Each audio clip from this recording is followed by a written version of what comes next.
This week I had to make a speed run to San Diego to take care of some business. I ended up finishing my business sooner than I'd planned, and since it was such a glorious day, seems the weather is always glorious in San Diego, I decided to take a bike ride in an area I'd been wanting to explore for a long time. Now, back in the day, my dad used to take us kids for adventures in the backcountry over the mountains east of San Diego. That's where we would stuff ourselves into an old station wagon and seek out what adventures lie on the open road of Old Highway 80. At the time, this was a two-lane highway east of San Diego to El Centro. Now, I remember this very narrow two-lane highway and the steep grade called Mountain Springs Grade. I also remember having to stop every few miles to let the old station wagon cool down. Dad used to carry one of those old burlap sack water carriers strapped to the front of the car to help cool the radiator, and then, if need be, add the water to the radiator. But in spite of all this, we had to stop every few miles at the water stops along the road. Now, the original highway was just a wood plank road built in about 1912. And then during the 30s, the road was realigned and rebuilt with concrete sections. Remember the bump, bump, bump of the old highway roads? Well, it went through the mountains, and however, several serious narrow sections and curves still remained. And gradually, the old highway was decommissioned, and then in about 1964 or so, Highway 80 took on its current form of a 4 and 6 lane highway.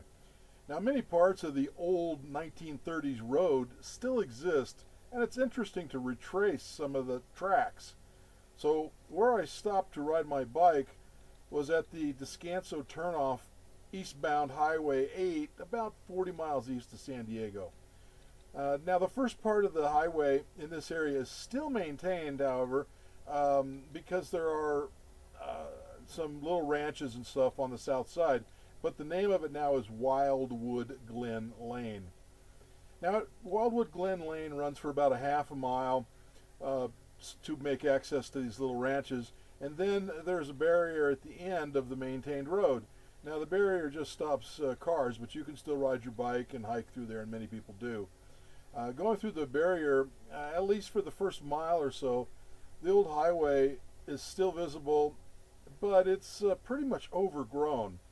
Now, a friend of mine who worked for the county roads department for many, many years said when I was out there to look up for a stamp every so often on the concrete. And these stamps would indicate where the work had stopped for the day, and then another stamp would indicate where the work had begun.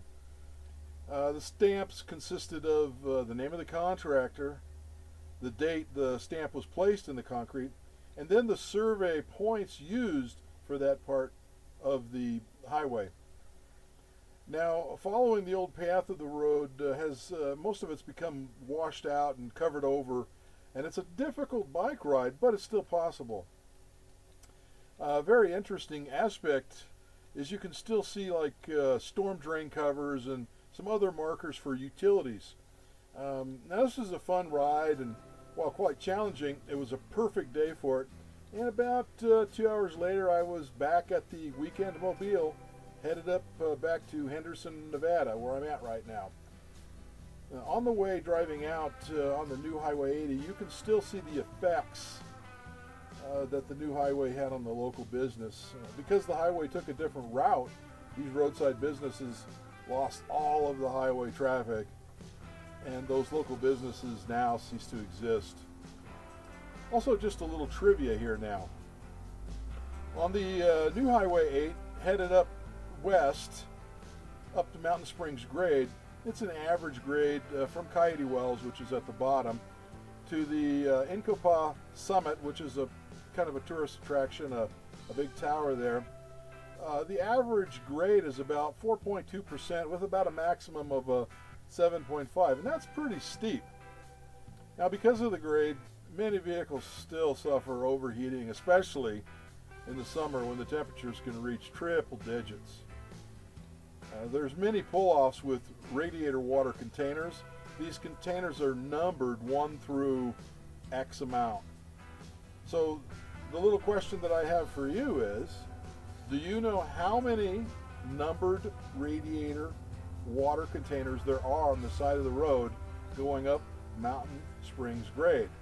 Now go ahead and put your answer in the comments below, and I'll give you guys the answer next week. Okay, thanks a lot. It was a good trip.